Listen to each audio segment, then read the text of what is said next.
Ahora vamos a ver justamente una introducción a esta terapia. Ya saben que si en caso me quieren encontrar en Instagram, estoy como psicodanielcl, donde bajo algunos videos o comentarios sobre la psicología basada en evidencia o hago videos que estén vinculados a esto. Pero vamos al inicio. La primera pregunta que te puedo hacer, tú que estás viendo este video, es ¿qué saben sobre la terapia de aceptación y compromiso? ¿La has escuchado? ¿La has conocido? ¿Te llama la atención? Tal vez algunos me digan, ¿sabes qué, Daniel? Conozco algunas cosas. Conozco que trabaja con algo denominado Exaflex. En verdad no sé mucho. Sé muy poco sobre esta terapia. Sé que tiene 6 procesos o sé que tiene una teoría del lenguaje y la cognición.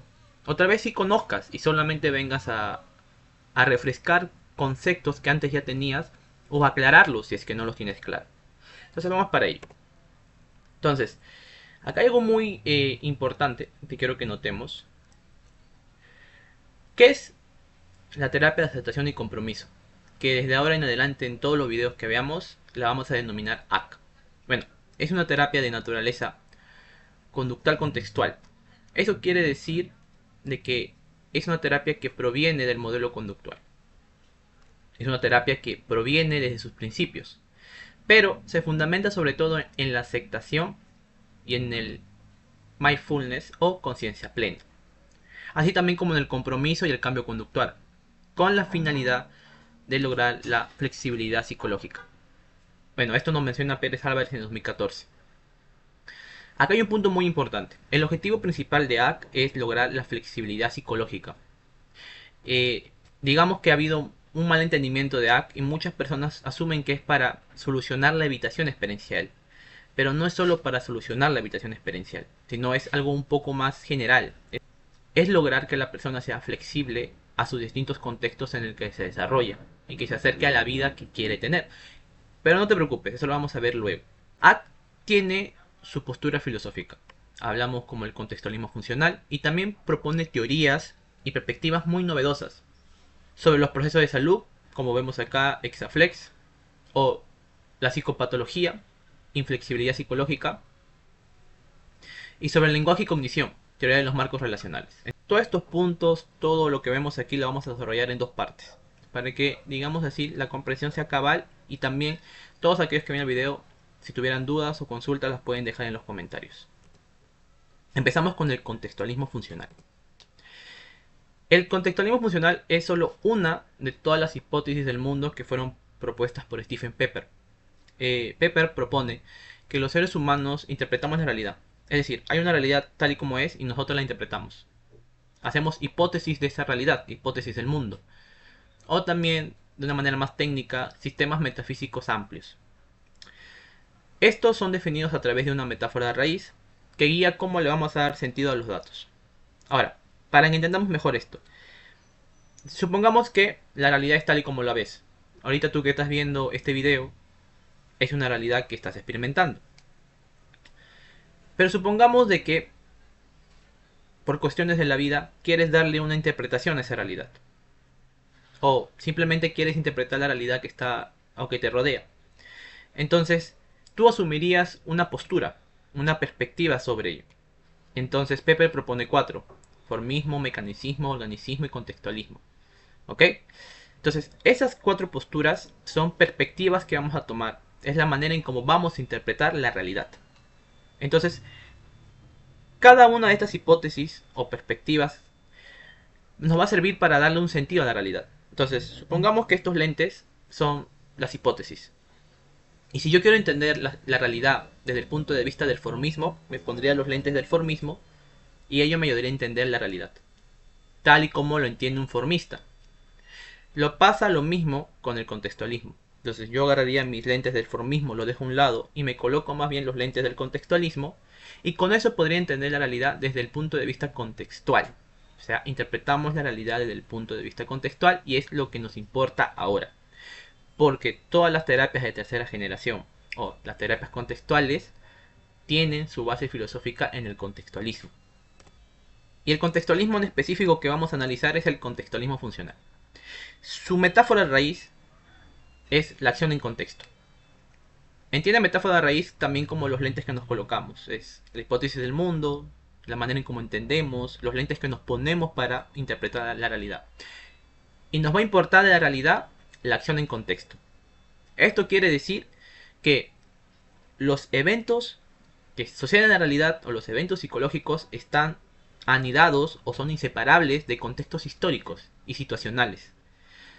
Entonces, nosotros para entender este contexto o estos eventos psicológicos necesitamos irnos a los contextos históricos y situacionales. Por eso se le considera un modelo sintético, porque reúne bastante información y la sintetiza, la resume, la reúne para entender el evento. Entonces lo que hacemos nosotros, los contextualistas, es interesarnos por el contexto para entender el comportamiento humano o entender el evento psicológico. Supóngase un caso de ansiedad generalizada. Tendríamos que ver el contexto histórico, qué ha sucedido en el transcurso de su vida, que ha generado de que esa conducta ansiosa se refuerce, se mantenga en el tiempo. ¿Ok? Y también entender en el ahora qué variables de su contexto están haciendo que reaparezcan estas conductas de ansiedad. Entonces es muy importante fijarnos en eso. Por eso es sintético, reunimos bastante información y la resumimos, la juntamos, la sintetizamos para darle un sentido a lo que está pasando el paciente o cliente. Su criterio de verdad, porque esta es una postura, una perspectiva, y esta perspectiva tiene un criterio de verdad. O sea, ¿cuándo vamos a considerar que algo o alguna afirmación, evento o teoría es verdadera? Siempre y cuando cumpla con los objetivos particulares establecidos. Y la pregunta es, ¿el contextualismo funcional qué objetivos tiene? Y esto es lo más maravilloso, es predecir e influir en los eventos psicológicos. Y estos objetivos son los mismos que busca el conductismo radical. Hay muchos autores que sostienen que el contextualismo funcional en realidad es una manera de hacer explícito lo que Skinner quiso de dar a entender en algunos libros. Esta importancia del contexto y así. Entonces, se suele decir, o algunos autores apoyan la idea, de que el contextualismo funcional es una forma de poner en explícito lo que Skinner en algún momento quiso dar a entender en sus libros. O sea, prácticamente el contextualismo funcional sigue siendo conductismo radical, solo que con algunas precisiones o algunas afirmaciones ya más explícitas, leíbles y desarrolladas. Entonces, el objetivo es predecir e influir en los eventos psicológicos, con precisión, alcance y profundidad. Cuando hablamos de precisión nos referimos de que sea de una forma y no de otra. Es decir, que aquello que entendemos sobre ese evento psicológico o la manera en que utilizamos para predecir ese evento psicológico sea de una forma y no de otra. Que sea específico y que nos permita entender qué variables en concreto son las que controlan ese evento psicológico. Y luego de haber entendido esas variables en concreto, esto no solo debe afectar a un ser humano o a un solo animal, sino que tiene que ser una ley que sea generalizable para todos los seres humanos o para todos los animales. Ese es que tiene un mayor alcance. Y profundidad es que esta teoría o modelo también esté presente en otras ciencias. Por ejemplo, se dice mucho de que el aprendizaje por consecuencias que propuso Skinner, y que es altamente utilizado en la clínica, también lo podemos ver en la teoría evolucionista de Darwin. Entonces quiere decir que la teoría de Skinner se ve también reflejada en otro tipo de ciencias o modelos. Eso es que es más profundo. Y acá entra algo también maravilloso. Que aunque las aplicaciones cumplan con todos estos criterios, ¿no? De predecir, influir, con precisión, alcance y profundidad, no significa que sea la verdad última. Es decir, puede venir una teoría que sea más precisa, con mayor alcance, con mejor profundidad, para predecir o influir en el comportamiento humano, y se puede cambiar. Podemos dejar de lado estas teorías que hemos estado utilizando por mucho tiempo y buscar aquella que nos permita cumplir mejor con los criterios que tenemos. Entonces quiere decir que el contextualismo funcional te invita a no casarte con ninguna teoría, sino siempre ser crítico de tu modelo, crítico de tu teoría, para que puedas avanzar o pueda avanzar la ciencia y se haga mejores y mejores modelos. Y aquí entra una de las preguntas que me gusta hacer cuando hago esta ponencia o cuando ya antes le he dado es, ¿alguna vez has realizado tus actividades a pesar que hayas tenido un mal día? Y a veces una respuesta puede ser, sí la he hecho, es lo que había que hacer o es lo que quedaba. Pero hay otras respuestas, por ejemplo, que podría ser, sí, las he hecho, he experimentado el dolor que he tenido en ese día, le he dado su espacio y aún así vi factible o vi coherente hacer las cosas que me gustan hacer. Y me dediqué a trabajar, a estudiar, leer un libro que me gusta mucho. Justamente esta segunda respuesta se vincula mucho más con lo que propone la terapia de aceptación y compromiso, o AC. Y ahí entra el modelo de salud y tratamiento que viene a ser la flexibilidad psicológica o, para los panas, Exaflex. Entonces, ¿qué es la flexibilidad psicológica? Mira, la flexibilidad psicológica es la capacidad que tenemos de conectar con el momento presente de forma plena y consciente y cambiar o persistir un tipo de comportamiento cuando éste contribuye a acercarnos a fines valiosos o a cosas que le da sentido a nuestra vida. Entonces, esa es la flexibilidad psicológica, es lo que busca a generar o entrenar en las personas, que sean flexibles psicológicamente. Y tiene algunos procesos que vamos a ver ahora. Tiene 6 procesos. Tiene el proceso de aceptación, de fusión y yo como contexto. Entonces, primero hay que entender el proceso de aceptación, que es básico dentro del modelo de AC. Ok, cuando hablamos de aceptación, hablamos de esa admisión activa de los eventos internos como experiencias en curso. Tener la disposición y la apertura a experimentar estos eventos internos. ¿Qué eventos internos? Tristeza, incomodidad, dolor, etc, etc. O sea, es dejar pasar, dejar estar aquellas cosas que nos duelen, darles espacio, admitirlos activamente. Es decir, que tú como persona ya no evitas sentir dolor, tristeza o algún tipo de malestar en general, sino que más bien le das espacio, es decir, les das cabida, dejas que estén en tu vida, te dispones a sentirlo, te dispones a convivir con ello, pero no de una manera que implique tolerancia o resignarse, sino más bien es una disposición a aceptarlo, una disposición a tener esa apertura de sentir el dolor, la tristeza y el malestar, que es muy distinto a las afirmaciones como es lo que me toca, es lo que tengo que hacer, a voy a darle espacio, estoy dispuesto a experimentarlo o quiero convivir con mi malestar. Eso es principalmente la aceptación. Ahora hablemos sobre la difusión. La difusión es en lo personal, de los procesos que más me gusta abordar, que viene a ser prácticamente la deconstrucción del sentido literal del pensamiento y observarlo tal y como es, un pensamiento o un conjunto de palabras. ¿Qué quiere decir esto? Muchas veces nosotros nos decimos frases o solemos pensar de una forma como yo soy estúpido, por ejemplo, o yo no valgo nada, y lo creemos, lo tomamos de manera literal, es decir, que dejamos que estos pensamientos afecten nuestra vida, porque los tomamos como si fueran literales, es decir, crees fielmente que eres una persona estúpida o que no vales nada. Y eso puede llevarnos a la inacción o simplemente a quedarnos en casa todo el día, o simplemente estar echados en la cama todo el día. Lo que trata la difusión es dejar de tomarlos literalmente y darles y observarlos, mejor dicho, y en vez de estar así, nos vamos a dedicar a hacer algo muy bonito.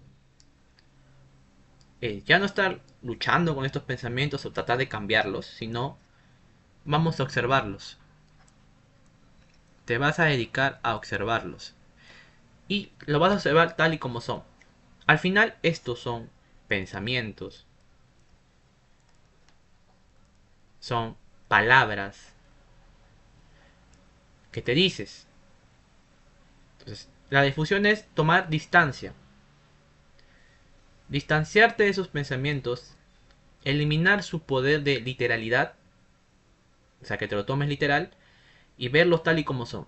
Pensamientos y palabras. Que duelen e incomodan, es cierto, pero son eso al final. Pensamientos y palabras. Luego está y también es otro que me gusta trabajar bastante, es el yo como contexto. También le denominan el yo observador, puesto de que es un espacio psicológico, se le suele denominar así, donde la persona puede experimentar justamente estos pensamientos y sentimientos sin amenazas, sin juzgarlos. Es tomar perspectiva de los eventos privados. Sería como, piénsalo así, imagínate que un día, por el centro de Lima, vas a una pinoteca y ves un cuadro que te llama la atención, es bellísimo. Entonces tú lo que haces es contemplarlo, te dedicas a observarlo y a contemplarlo. No lo juzgas, no das afirmaciones negativas o afirmativas, simplemente lo observas, lo contemplas. El yo como contexto es eso, es darse espacio, es tomar perspectiva y observar esos pensamientos y sentimientos incómodos, fastidiosos. Es observarlos tal y como son, sin juzgarlos, sin buscar explicaciones, soluciones, es netamente verlos tal y como son. Y si se van dando cuenta, estos conceptos suelen vincularse bastante, por eso el Exaflex está unido a través de estas líneas, porque todos los procesos suelen pasar a la vez. Solamente que le damos énfasis uno más al otro dentro del tratamiento. Entonces, yo como contesto es eso, tomar perspectiva y observar a los pensamientos y sentimientos tal y como son, aunque duelan e incomoden. Es como contemplar una obra de arte que te gusta mucho, o contemplar una música que estás escuchando últimamente. Otro concepto, otro proceso necesario es el contacto con el momento presente. Es estar en el aquí y ahora. Y ser consciente de los hechos internos o externos que experimentas. Hay un ejemplo claro. Imagínate que vas a un concierto y tú podrías estar en el concierto perdido tus pensamientos de tengo deudas, tengo que pagar la luz, mañana tengo clase o no he hecho la tarea, supongamos. Pero contactar con el momento presente sería estar en ese concierto, vivenciar eso que te incomoda, pero a la vez también dar y conectar con las cosas que suceden en tu mundo externo. La música, la banda que te gusta, hablar con tus amistades que están cercanas si fuiste con alguien, o darte tiempo de ver lo que estás viviendo en el aquí y ahora, conectar con las cosas que en el presente están sucediendo. Luego están los valores, que vienen a ser áreas o ámbitos de relevancia o vitales que nosotros reconocemos y hacemos como nuestra guía para nuestro comportamiento. Aquí el ejemplo más claro que siempre he visto es el del norte y el sur, ¿no? De la brújula. Entonces, nosotros decimos que los valores son como una brújula que apunta al norte. ¿Qué quiere decir esto? Que los valores dirigen tu comportamiento. O sea, si tú tuvieras el valor de ser un buen profesional, tu comportamiento se dirigiría o harías distintas acciones que te dirigen a ser profesional. Pero los valores no son alcanzables en sí mismos, no es algo que puedas agarrar con la mano, no es algo que puedas coger, o no son algo que se pueden alcanzar en su plenitud, porque son abstracciones. Entonces, cuando tú te diriges al norte, el valor que seas practicar, siempre te acercas, pero nunca alcanzas el norte, porque son conceptos abstractos que tú has elegido como ser buen profesor, ser buen profesional, ser buen hijo, ser buen hermano. Y vas trabajando para acercarte a ese valor. Es decir, esa brújula te guía hacia esa vida que tú quieres tener. Y te va dirigiendo, dirigiendo, dirigiendo. Ese es un valor. Y las acciones comprometidas son justamente esas acciones que están orientadas a cumplir con ese valor. Ser buen profesional, ser buen académico, ser buen intelectual, no sé. El valor que tú encuentres en ti y veas que tu comportamiento se dirige a ello, eso es a donde estás apuntando, ese es tu norte. Y aunque sepas que no lo vas a alcanzar en su totalidad porque es natural, cada los días lo haces un poquito más. Por eso me gusta mucho ACT, porque da esa noción humana de que, ok, mi meta, o digámoslo así, mi valor es este, y mis metas son paulatinas. Cada vez me acerco un poco más hacia ese valor que yo quiero poner en práctica. Ahora, voy a hablar sobre los estilos de respuesta porque esto a mi parecer es muy útil cuando se trata de realizar psicoterapia.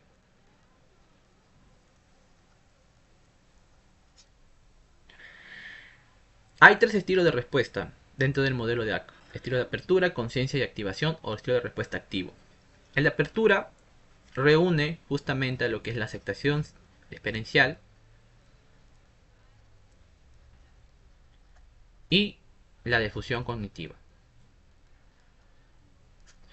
La de conciencia es el contacto con el momento presente y el yo como contexto.